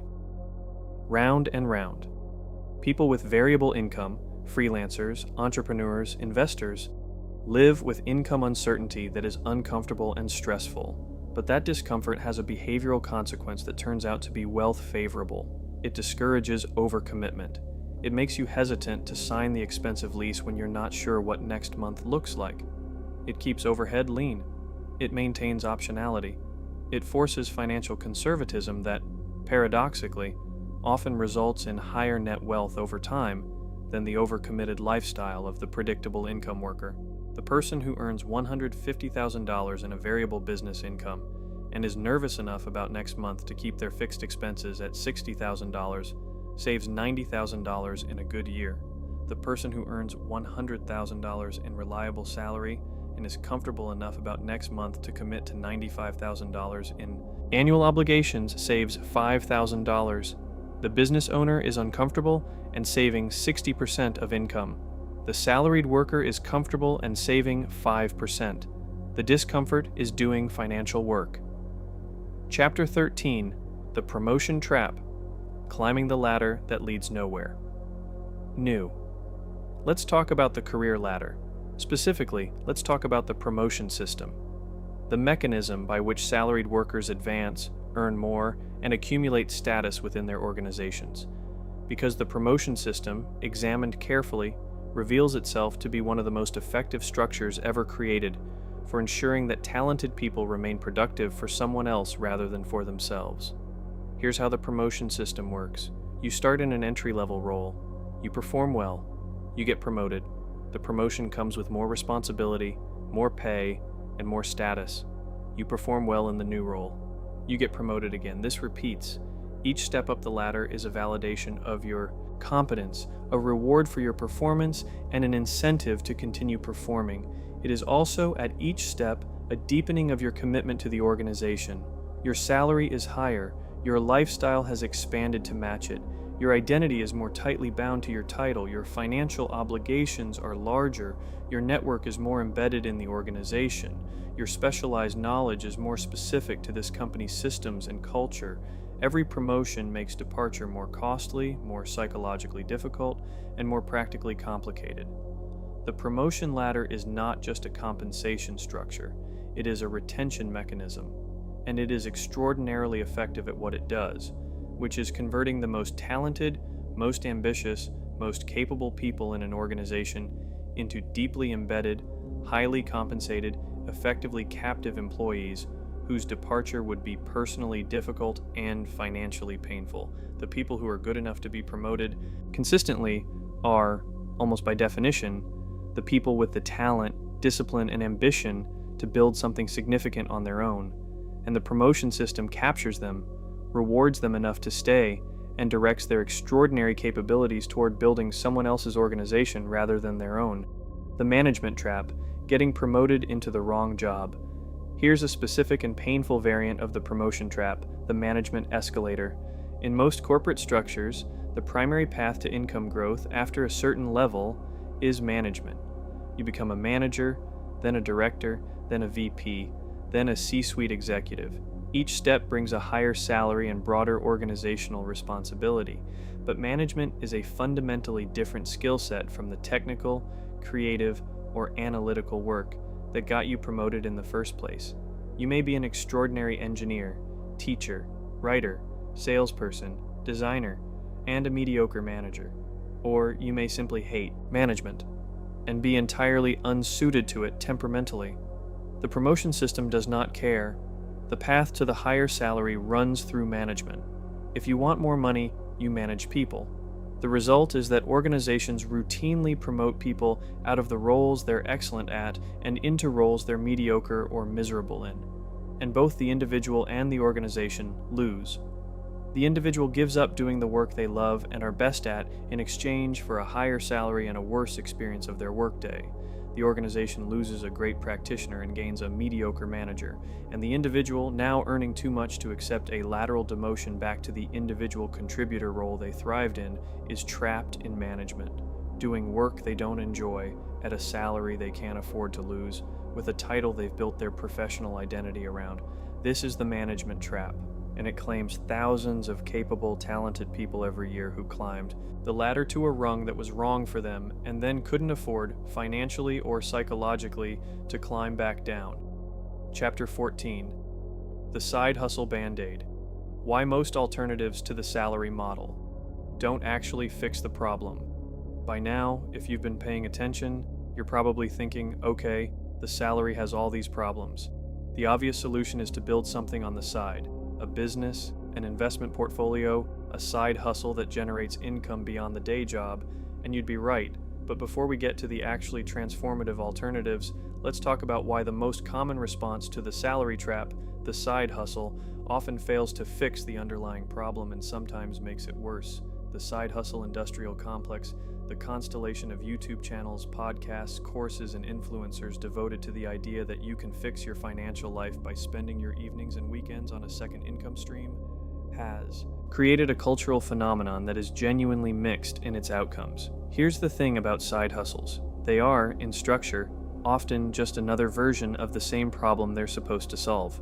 If your side hustle is freelancing your professional skills on evenings and weekends, you've added a second income stream, but it's still earned income from your labor. It's still taxed as ordinary income. It still requires your personal hours. It still has a ceiling determined by the intersection of your hourly rate and the hours you can physically sustain on top of your full-time job. You have more income. You do not have a fundamentally different financial model, and the cost of the side hustle is real. The hours you spend on it are hours you don't spend on rest, relationships, health, skill development, or the long-term strategic thinking that would produce better financial outcomes than another client project. Burnout rates among side hustlers are high. The income generated is often modest. The businesses that start as side hustles rarely achieve the scale needed to replace a salary because the time and attention available for a side hustle, the scraps left after full-time employment, commuting, and basic life maintenance are insufficient for the sustained, focused effort that serious business building requires. The side hustle is often a band-aid on a structural wound. It generates some income. It provides some psychological comfort. At least I'm doing something. It occasionally, in rare cases, evolves into something that genuinely changes the financial picture. But for most people, it is an additional source of exhaustion that produces marginal income without changing the fundamental relationship between their time, their earnings, and their wealth trajectory. The real alternative to the salary trap isn't working harder on the side, it's building differently, creating income streams that don't require your continuous personal labor to sustain, that are structured more favorably for wealth building, and that change the underlying financial model rather than layering additional earned income on top of an unchanged structure. We'll get there, but it's worth being honest first about why the most popular answers to the salary problem don't actually solve it, so that the real solutions, when we get to them, are understood in the right context. Chapter 15. The Comparison Economy, How Your Colleagues Are Making You Broke. Let's talk about the specific social environment of salaried employment and the way that environment functions as an accelerant of lifestyle inflation and a suppressor of financial ambition. When you work in an office, physical or virtual, you exist inside a reference group, your colleagues, the people who share your professional world, your income bracket, your career stage. And reference groups are, in the social psychology literature, the primary determinant of spending behavior. You spend relative to what the people around you spend. You measure your lifestyle against theirs. You calibrate your sense of what's normal, what's appropriate, what you deserve, by reference to the observable lives of your peers. In a corporate environment, this reference group effect is particularly potent because it operates at close range over long periods in a context where professional status and personal lifestyle are intertwined. Your colleagues' cars are visible in the parking structure. Their vacation stories are shared in the break room. Their home renovations, their dinner reservations, their clothing choices, their conference attendance, all of it is observable in ways that create constant, low-grade reference pressure. And here's the insidious part. The comparison you're making is to people whose financial situation you don't actually know. Your colleague drives a nice car. Is it paid for? Are they making payments that are quietly eating their financial future? Your colleague just bought a house. Can they comfortably afford it? Are they house poor? Your colleague went to Tuscany for 2 weeks. Did they save for it? Did they put it on a card? You genuinely have no idea. You're comparing your internal experience, your financial anxiety, your savings inadequacy, your debt load, to their external presentation. And external presentations are, consistently, more optimistic than internal realities. The result is a ratchet effect. You feel behind your colleagues because their lives look better than yours. You upgrade to close the gap. They feel behind you after your upgrade. They upgrade to close theirs. Nobody in the system is actually getting ahead relative to the comparison group. Everyone is just spending more, but everyone feels the pressure as though they were genuinely falling behind something real rather than chasing a collectively constructed illusion of financial appropriateness. This is the comparison economy of salaried employment, and it is one of the most effective spending engines ever constructed, not through advertising or deliberate manipulation, but through the perfectly ordinary human instinct to calibrate behavior against visible social norms. The antidote, as always, is clarity, knowing specifically where you stand, specifically what your plan is, and specifically why you're making the choices you're making, rather than letting the ambient social environment of your workplace set your financial agenda. Chapter 16, the models that actually build wealth. What the salary can't do? These can all right. We've spent a significant amount of this video taking apart the salary model, examining its structural limitations, its tax disadvantages, its time ceiling, its psychological traps, and its fundamental incompatibility with serious wealth building. And if you've been tracking along, you might be feeling a combination of enlightened and slightly trapped, which is understandable, but not the intended end point. Because this video is not ultimately about the problem, it's about the contrast. It's about understanding why the alternative models, the ones that wealthy people have consistently used to build and sustain wealth across generations, industries, and economic conditions, work so differently from the salary model, and why those differences produce such dramatically different outcomes over time. Let's go through them clearly, not as abstract concepts, but as specific mechanical alternatives to trading your time for a fixed wage. Model 1. The business owner. The most direct and most powerful alternative to the salary model is owning a business. Not a side hustle, not a freelance practice. A real business. One with systems, with employees or contractors, with a product or service that generates revenue independent of any single person's continuous labor, including yours. Here's why business ownership changes the financial math so fundamentally. First, leverage. When you employ people, you are generating value from their labor in addition to your own. A business with 10 employees is not generating 10 times the value of a solo operation. It's generating the value of 10 people's coordinated effort, organized by systems and a brand and customer relationships that multiply the output beyond what those 10 people could produce independently. You built the multiplier. You own the multiplier. You capture a portion of the value the multiplier generates every day, whether you're in the office or not. Second, scalability. A business's revenue is not capped by the number of hours its owner works. Revenue is determined by the number of customers, the price point, the product market fit, the marketing effectiveness, the operational capacity. All of these can be increased without requiring proportional increases in the owner's personal labor time. A software business can serve 10,000 customers with essentially the same owner effort as serving 1,000 customers. A franchise can operate in multiple locations simultaneously. A product business can sell 10 units or 10,000 units through the same e-commerce infrastructure. The ceiling on a business's income is determined by the market, not by the clock. Third, tax treatment.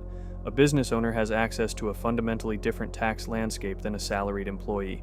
Business expenses, the legitimate costs of operating the business, are deductible against business income before taxes are calculated.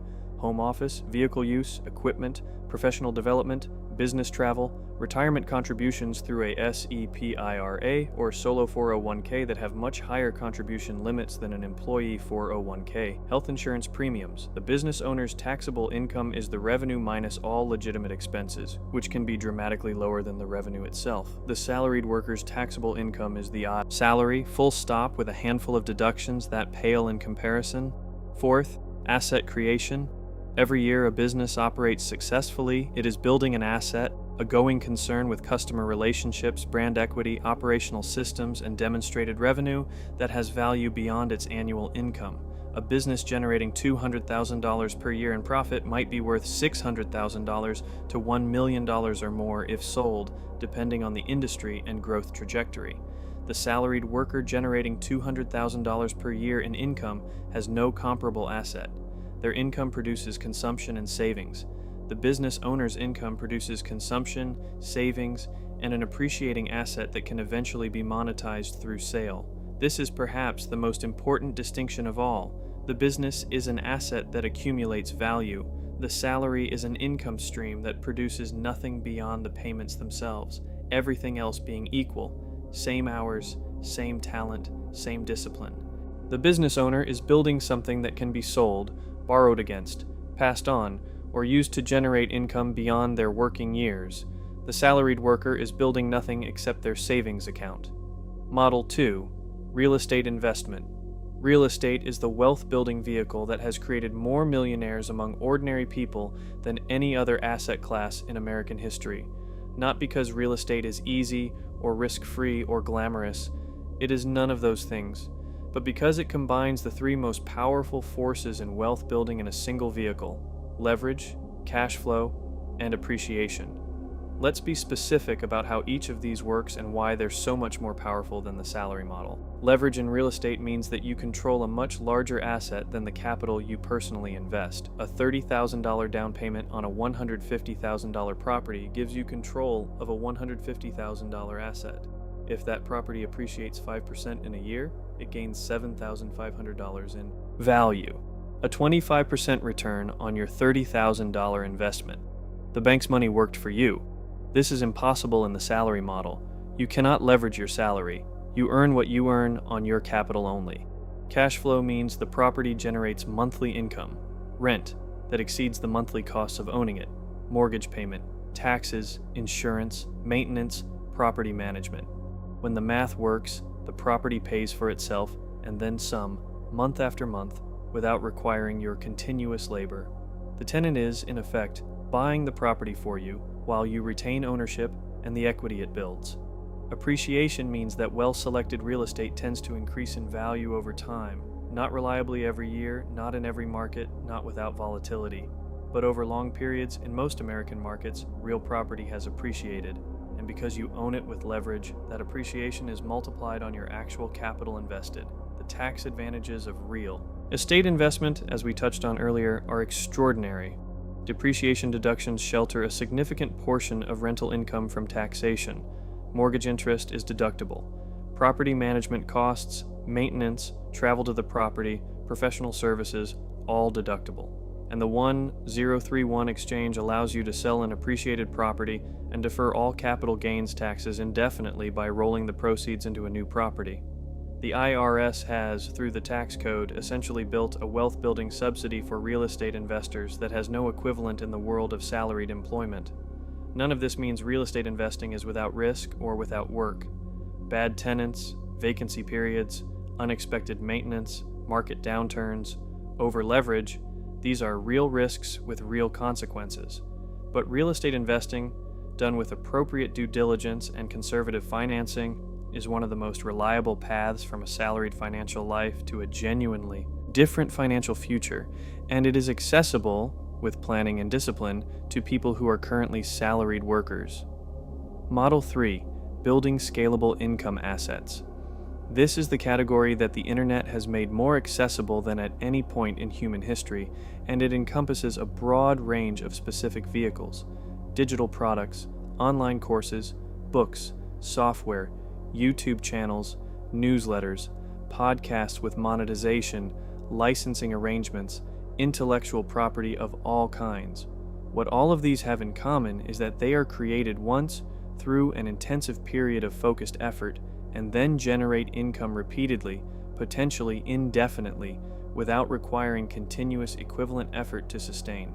The book written once sells for years. The online course recorded once enrolls new students perpetually. The software built once charges subscription fees monthly. The YouTube video filmed once accumulates views and ad revenue for years. This is the income model that is most fundamentally different from the salary, not just in degree but in kind. A salary requires continuous effort to sustain. Scalable assets, once built, sustain themselves. The creator's time is invested in the creation phase. The income arrives in the maintenance phase, which requires a fraction of the original effort. The tax treatment of income from these assets, when structured through a business entity, carries the same advantages we described in the business owner section. And the scalability is essentially unlimited. A digital product can be sold to one person or 1 million people through the same infrastructure, with essentially no increase in the creator's labor. The challenge of scalable income assets is the upfront investment, the time, energy, and often money required to build something good enough that people will pay for it repeatedly. Most people who try to build these assets underestimate this investment and overestimate the speed of returns. The YouTube channel doesn't monetize significantly until it has tens of thousands of subscribers, which takes most creators years of consistent effort. The online course requires genuine expertise, genuine production quality, and genuine marketing before it generates meaningful revenue. The software requires technical development that is either expensive to hire or expensive in personal time to build, but the investment math, over a sufficiently long horizon, is almost always favorable compared to the salary alternative.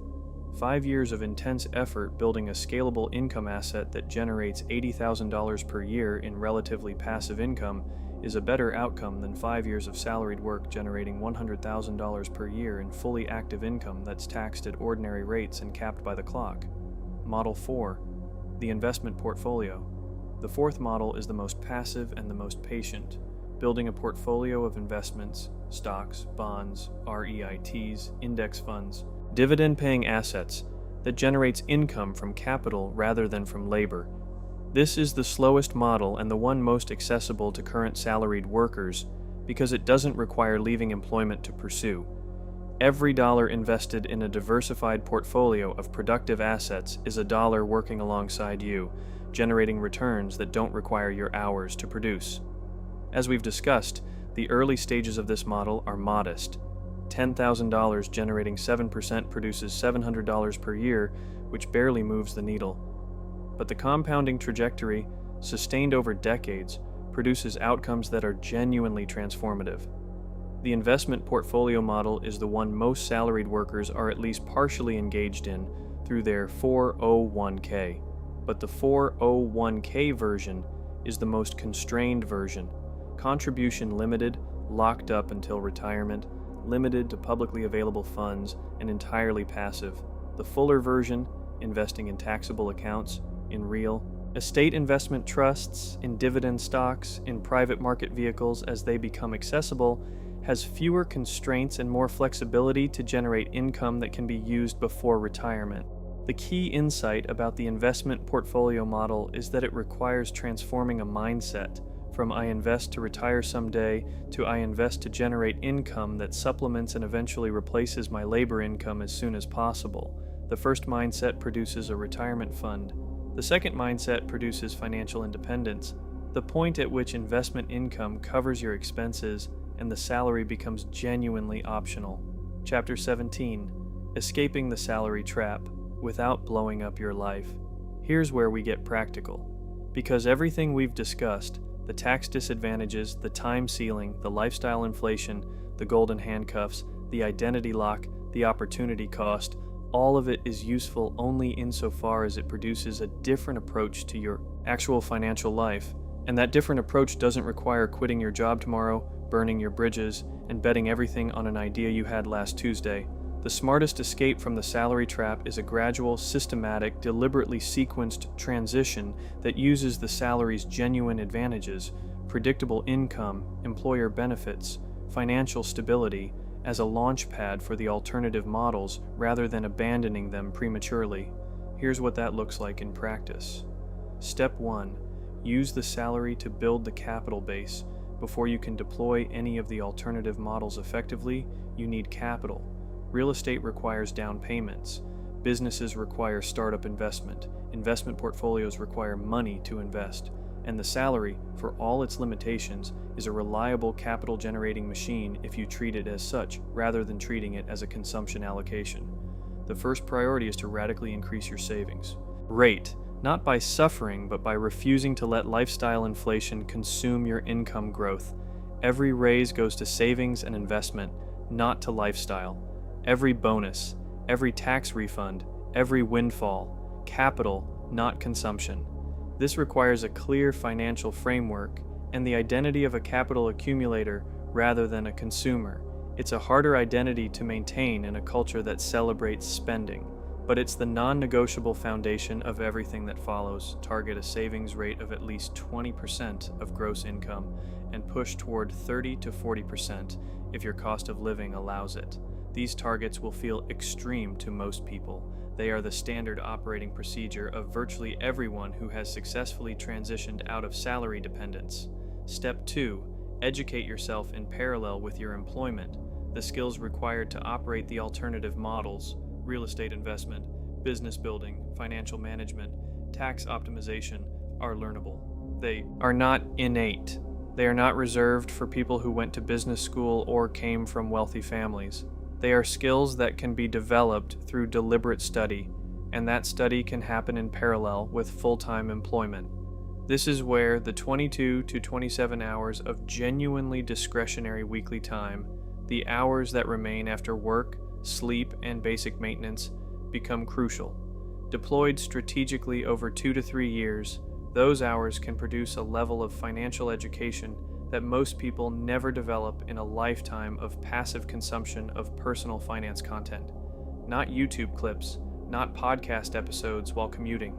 Deep, systematic, applied learning, reading serious books on real estate investment, on business valuation, on tax strategy, on financial statement analysis. Taking courses from practitioners with real track records. Finding mentors who have successfully made the transition you're trying to make.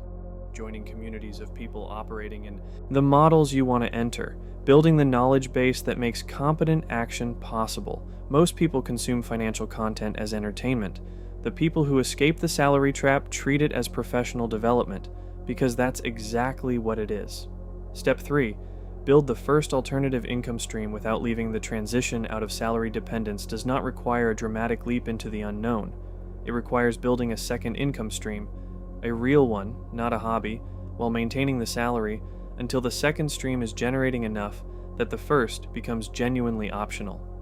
For most people, the most accessible first alternative income stream is one of the following: a rental property purchased with savings, a digital product or service business built in evenings and weekends, or a consulting practice in their area of professional expertise that operates independently of their employer. Each of these can be built while employed. Each of them is genuinely difficult to build while employed because time is limited and energy is finite. But difficult and impossible are different things. People do this every day, And the critical insight is that you don't need the alternative income stream to be large immediately. You need it to be real, actually generating revenue, actually operating, actually building towards something, while the salary provides the financial floor that gives you the time and stability to build it properly. Step 4. Restructure your tax situation as soon as possible. One of the earliest and most impactful actions available to salaried workers who are starting to build alternative income is to establish a business entity, a sole proprietorship to start, potentially an LLC, potentially an S corporation as income grows, that changes the tax treatment of their non-salary income.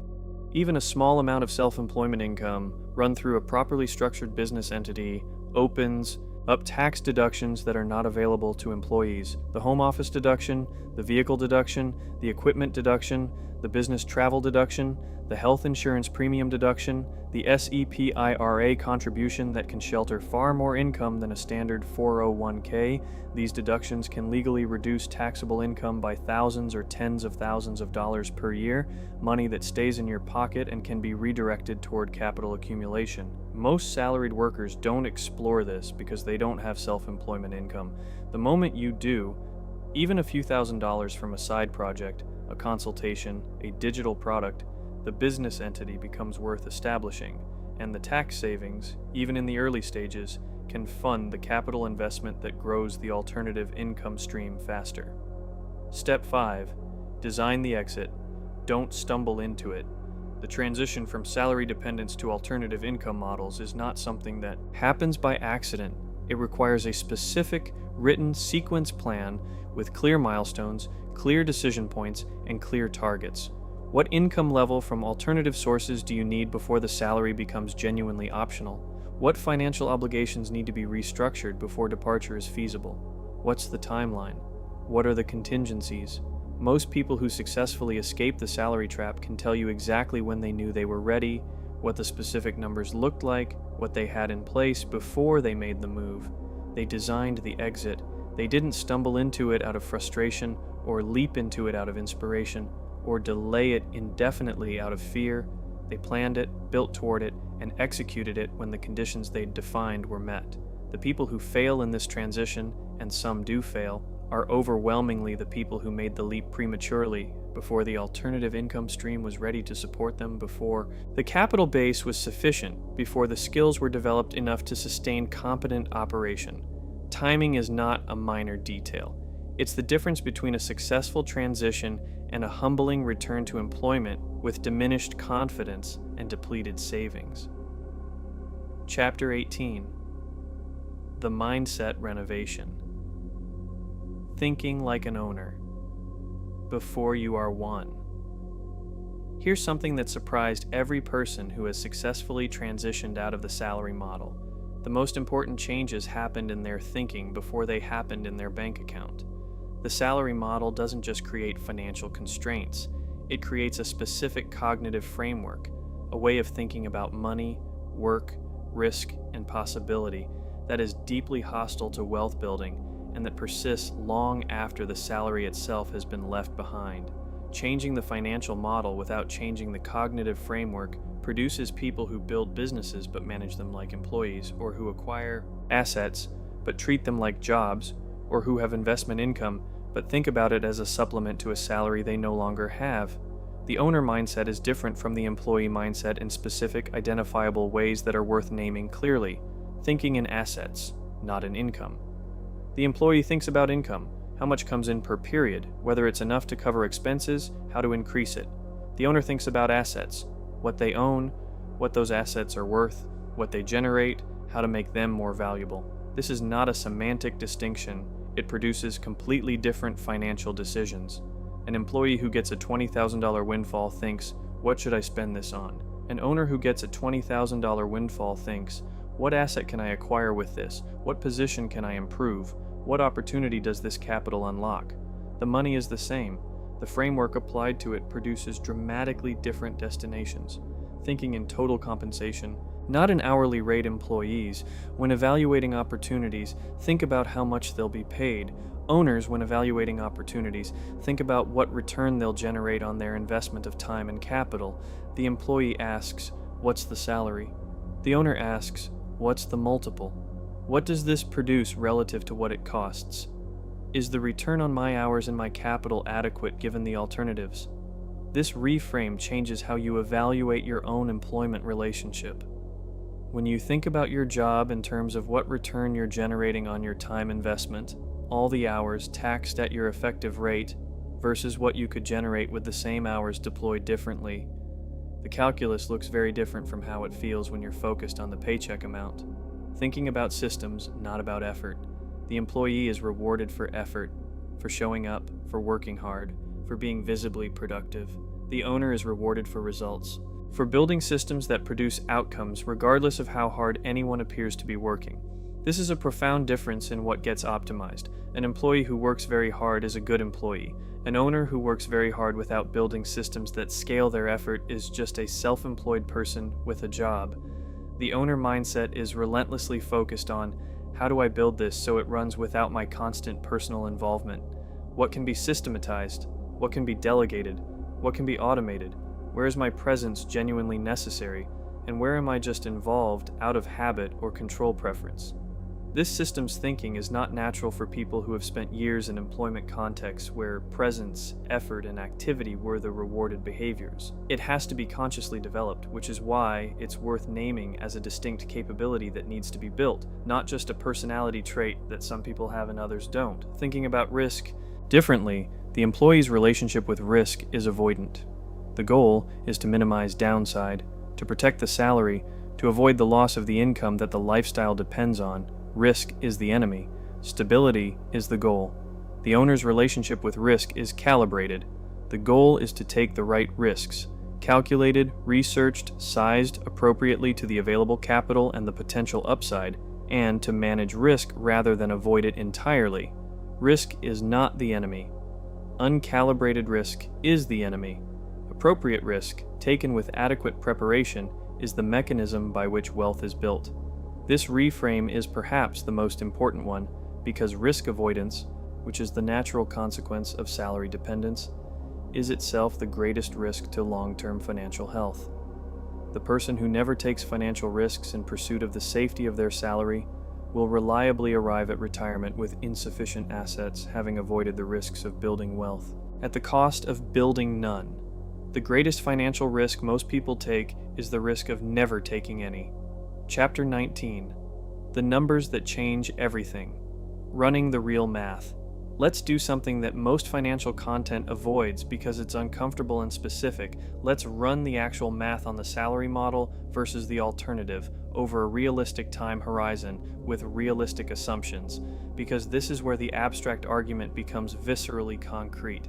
Scenario 1. The salary path.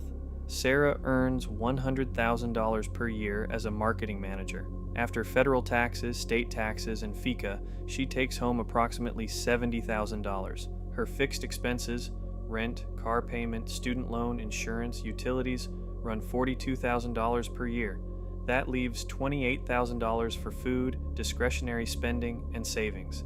Sarah is disciplined. She saves 15% of her gross income, $15,000 per year, which is genuinely better than most. The remaining $13,000 goes to food, discretionary, and lifestyle. She invests her $15,000 annually in a diversified index fund portfolio, earning 7% average annual returns. After 10 years, Sarah's investment portfolio is worth approximately $207,000. Her salary has grown with average 3% annual raises to $134,000. Her lifestyle has grown proportionally. Lifestyle inflation is real even for disciplined people. Her fixed expenses now run $55,000, leaving a similar savings rate on the higher income. After 20 years, her portfolio is worth approximately $613,000. She's earning $180,000 but spending $180,000 minus her savings, which have also grown. Her net worth, including her investment portfolio and some home equity if she bought, might be $800,000 to $1 million. This is actually a good outcome. Sarah is doing better than the vast majority of salaried workers, but she is not financially independent. She cannot stop working. Her investment income, 4% of $613,000, is $24,520 per year, which covers perhaps a third of her expenses. She needs the salary for at least another decade. Scenario 2. The alternative path. Marcus earns the same $100,000 salary. For the first 3 years, he follows the same savings discipline as Sarah, but also invests significant time, 20 hours per week of his discretionary time, in building a real estate investment knowledge base and saving for a down payment. By year 3, he has $45,000 in savings, a larger amount than Sarah because he's been more aggressive, having foregone some lifestyle spending in exchange for faster capital accumulation. He uses $30,000 to purchase a small rental property, financing $120,000. The property generates $1,400 per month in rent and costs $1,100 per month in mortgage, taxes, insurance, and management. Net monthly cash flow, $300 or $3,600 per year. Not life-changing, but real. Over the next 2 years, the property appreciates and he refinances, pulling out $20,000 in equity that he uses as a down payment on a second property. Same analysis, same cash flow profile. By year 8, he has 4 properties generating a combined $1,400 per month in net cash flow, $16,800 per year, plus his salary, plus his investment portfolio, smaller than Sarah's because he's deployed more capital into real estate but still growing. But here's where it really diverges. The 4 properties have a combined value of approximately $700,000 against $480,000 in mortgages, leaving him with $220,000 in real estate equity. His investment portfolio is $180,000. Total net worth in assets, $400,000. Lower than Sarah's portfolio number, but generating far more spendable income, $16,800 per year in rental income, versus Sarah's $8,700 from her smaller by this point portfolio. More importantly, Marcus's cash flow from real estate covers a significant portion of his living expenses. He is structurally closer to the point where the salary is genuinely optional. He's building toward financial independence rather than retirement. Not the same thing, and not the same timeline. The comparison isn't about who ends up with more numbers on a spreadsheet. It's about who has more optionality, more income independence, and more control over their time at each stage of the journey. The real estate path produces that faster. The business owner scenario. Elena earns $80,000 as an employee of a marketing agency. She spends 3 years building a freelance marketing consulting practice on the side, during which she earns an additional $20,000 to $40,000 per year in consulting income while keeping her salary. In year 4, she leaves the salary and takes her consulting practice full-time. She restructures as an S corporation, which allows her to pay herself a reasonable salary of $60,000, on which she pays payroll taxes, and take the remaining profit as distributions, saving thousands of dollars in self-employment taxes annually. Her consulting practice generates $180,000 in revenue in its first full year. She had been building the client base while employed. After business expenses and her salary, the net profit available for distribution is $80,000. She takes $60,000 and reinvests $20,000 in growing the business. A virtual assistant, a better website, a lead generation system. By year 2, revenue has grown to $240,000. By year 3, $320,000. She has hired a part-time account manager who handles the routine client work, freeing Elena to focus on business development and high-value strategy work for her best clients. Her effective hourly rate, calculated on the hours she's actually working, which are now 35 per week rather than 55, is dramatically higher than it was in her salaried role. She's also building an asset, a marketing consulting firm with $320,000 in annual revenue, established client relationships, and a team member could sell for 2 to 3 times annual revenue, $640,000 to $960,000. This is an asset she has built on top of her income, not instead of it. Her salaried counterpart has no equivalent asset. The numbers here are not hypothetical. They are realistic trajectories for people who have made these transitions with adequate preparation. They are not guaranteed, and they involve real risk. But they illustrate why the alternative models applied over the same time frame as a salaried career produce such fundamentally different financial outcomes? Chapter 20. What you're actually building toward. The freedom number. Let's end with the concept that makes all of this concrete and personally meaningful. Your freedom number. Your freedom number is the amount of monthly income from non-labor sources, investments, business distributions, real estate cash flow, royalties, any income that doesn't require your personal hours to produce, that covers your monthly expenses. When your passive and semi-passive income equals your monthly outgoings, your salary becomes optional, not because you're not necessarily rich, not because you have tens of millions in the bank, but because you no longer need to trade your time for money to survive. This is the actual goal, not retirement at 65, not a specific net worth number, financial independence, the point at which work becomes a choice rather than a necessity. And the beautiful thing about defining it as a monthly income number rather than a net worth number is that it makes the goal specific, trackable, and reachable through multiple paths simultaneously. Calculate your monthly expenses honestly, not aspirationally, honestly. What does your life actually cost per month? Let's say it's $5,000. That's your freedom number target. $5,000 per month from sources that don't require your labor. Now the question becomes, what combination of income streams gets you there?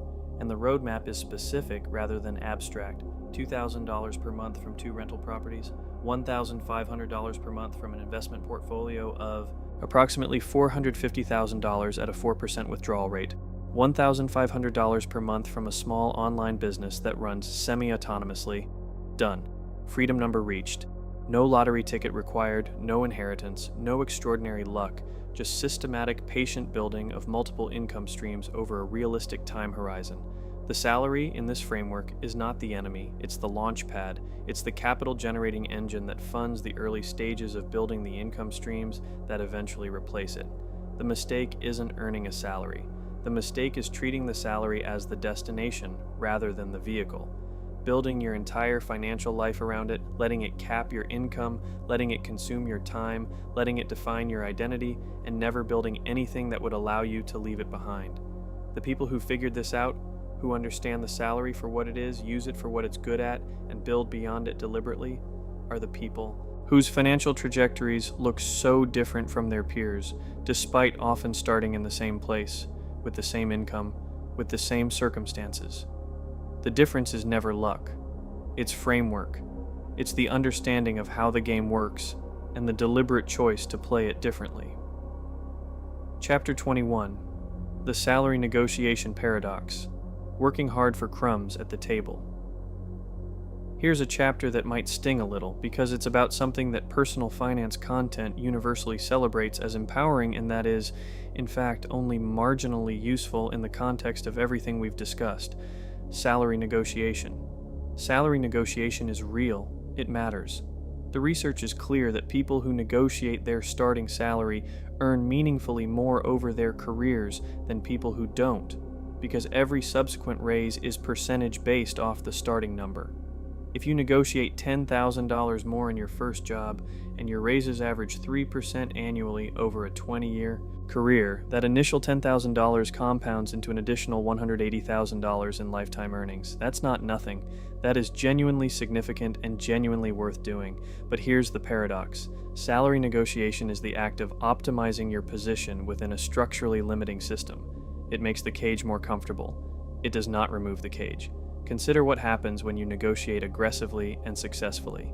You get, let's say, 15% more than the initial offer. You feel great, you've demonstrated your value, exercised your agency, and secured a better financial outcome than the passive acceptance of the first number would have produced. All true. And then what? You're still a salaried employee. Your income is still capped by hours. Your taxes are still ordinary income rates.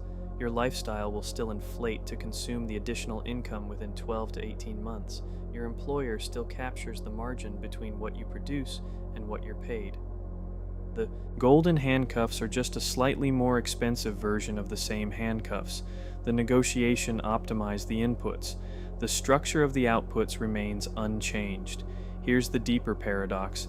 The skills that make someone an exceptional salary negotiator, understanding your market value, communicating it confidently, being willing to walk away from a bad deal, knowing your alternatives, are exactly the skills that, applied outside the employment context, would produce dramatically better financial outcomes. Someone who can confidently negotiate their salary can confidently negotiate a real estate purchase price. Someone who understands their market value as an employee understands how to price their services as a consultant. Someone willing to walk away from a bad employment offer is someone who could walk away from a bad partnership deal or a bad client relationship. The negotiation skills are genuinely valuable. They're just being deployed in the lowest upside context available. A master negotiator earning a salary is a Formula One driver stuck in a parking lot. All the capability, none of the track. The practical implication is not to stop negotiating your salary. Negotiate aggressively, always, because within the system you're operating in, the difference compounds meaningfully. But negotiate with clear eyes about what you're optimizing, your position within a constrained system, and maintain the parallel commitment to building outside that system, where those same skills produce unconstrained outcomes. Chapter 22, The Invisible Curriculum. What school taught you about money and why it was wrong. There's a reason the salary trap is so universal, so deeply embedded, and so rarely questioned. It was installed before you were old enough to question it.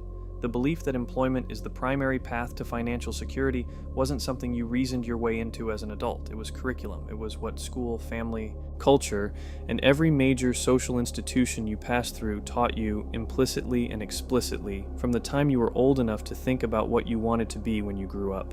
Think about what school actually prepared you for financially. 12 or 16 years of education, and what did you walk away knowing about money? If you're like most people, almost nothing that's actually useful. You learn to follow a schedule, class periods, bell timers, the rhythmic structure of the school day, which is excellent preparation for the 9 to 5. You learn to complete assigned tasks and be evaluated on them by an authority figure, excellent preparation for performance reviews and management hierarchies. You learn that success is defined by external validation, grades, rankings, honors, rather than by self-defined outcomes. You learn that the path is predetermined, elementary to middle to high school to college to career, and that deviating from it is risky and socially penalized.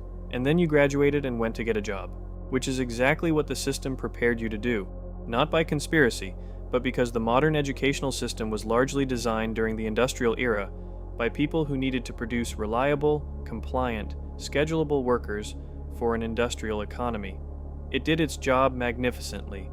And then the industrial economy changed in ways that made those particular preparations increasingly insufficient for financial success.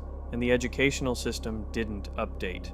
What school almost never taught you: how compound interest works in practice, how to read a financial statement, what a balance sheet is and why it matters, the difference between an asset and a liability, how taxes actually work, and how different income types are taxed differently, what a business is, how it's valued, how it's built, how real estate investment works, what inflation does to savings over time, how to evaluate risk, how to negotiate, how to think about opportunity cost. These are not advanced topics.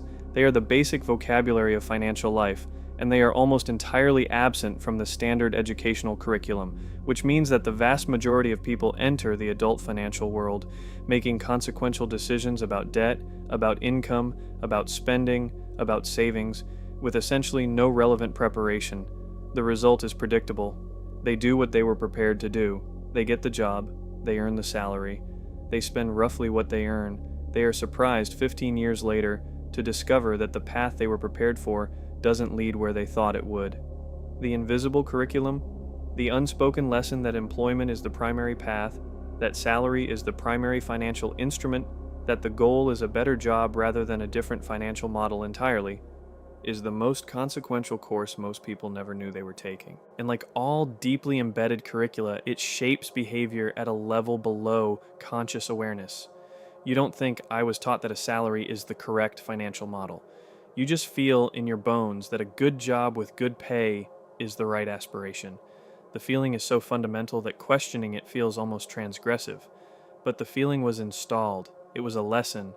And lessons, unlike instincts, can be unlearned, examined, and replaced with more accurate information, which is exactly what you've been doing for the duration of this video.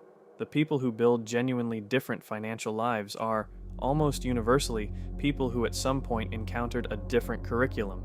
Through a book, a mentor, a business owner they admired, a community of people who thought about money differently, and recognized that the invisible curriculum of their education was not financial truth. It was one model, one that worked well enough for the era it was designed for, one that has significant documentable limitations in the current economy, and one that can be consciously replaced with a model that produces better outcomes. That recognition that the mental models you inherited about money are not laws of nature but learned frameworks that can be updated is arguably the most valuable financial insight available, because every other change follows from it. You can't change what you're doing if you don't first recognize that what you're doing was taught rather than inevitable. You were taught to trade your time for a salary. You were taught that this is how financial lives work. You were taught to optimize within that system, to negotiate the salary, climb the ladder, earn the raise, accumulate the 401k, rather than to question whether the system itself was the right one to optimize. Now you know otherwise. Now you have a different curriculum. And what you do with it, whether you integrate it into a genuinely different financial strategy or file it under interesting ideas I encountered once and go back to the comfortable defaults, is the most consequential financial decision available to you. The salary isn't the problem. The belief that it's the only answer is. And that belief, once examined clearly and honestly, has a great deal less power over your financial life than it did an hour ago. That's the whole point. Conclusion: the game you didn't know you were playing. Let's bring it all home. You came into this video with a belief, probably inherited and deeply held, that a salary is the primary mechanism of financial progress. That working hard, earning more, climbing the ladder, and being a good employee is the path to a financially comfortable life. And here's what I hope you're leaving with. Not the belief that the salary is wrong or bad or something to be immediately abandoned, but the understanding that the salary is a tool. A specific, limited, structurally constrained tool, and that using it as your only financial tool is like trying to build a house with just a hammer. You can do a lot with a hammer, but there are things it simply cannot do, regardless of how hard you swing it. The salary cannot give you tax treatment equivalent to business income. That's not negotiable. It's written into the code. The salary cannot scale beyond the hours you can personally work. That's not a personal limitation, it's physics. The salary cannot build an asset that appreciates and can be sold. It produces income, not equity. The salary cannot protect you from the fundamental job insecurity of employment at will in a changing economy. The paycheck feels secure right up until the day it stops. The salary will, with the help of lifestyle inflation, the comparison economy, golden handcuffs, identity lock, and the benefits trap, ensure that most people who rely on it exclusively arrive at the traditional retirement age with less than they need and less freedom than they wanted. But here's what else is true. The skills you develop in a salaried career, technical expertise, professional relationships, industry knowledge, management experience, are real and valuable. The capital a disciplined salaried worker can accumulate is real and deployable. The stability of salaried income, used consciously as a launchpad rather than an endpoint, is a genuine advantage in building toward the alternative models. The salary isn't the villain. The mindset that treats it as the final destination is. The people who win financially are not the ones who earn the most from employment. They're the ones who use what employment gives them: income, stability, skill development, network access, to systematically build income sources that don't require their continuous labor, who treat every dollar of salary as potential capital rather than automatic consumption, who develop the owner mindset before they become owners, who build the freedom number methodically, patiently, without drama, until one day the salary is optional, not retired, not done working, not checked out, just free to choose, free to do the work that matters instead of the work that pays, free to take the risk that the salary made too scary, free to build, create, invest, contribute, on your own terms, with your own time, toward your own ends. That is what is available on the other side of the salary trap. Not luxury, freedom. And freedom, it turns out, is the one thing that money can buy that is actually genuinely worth every dollar it costs. Go earn the salary, understand what it is, and then go build what it can't.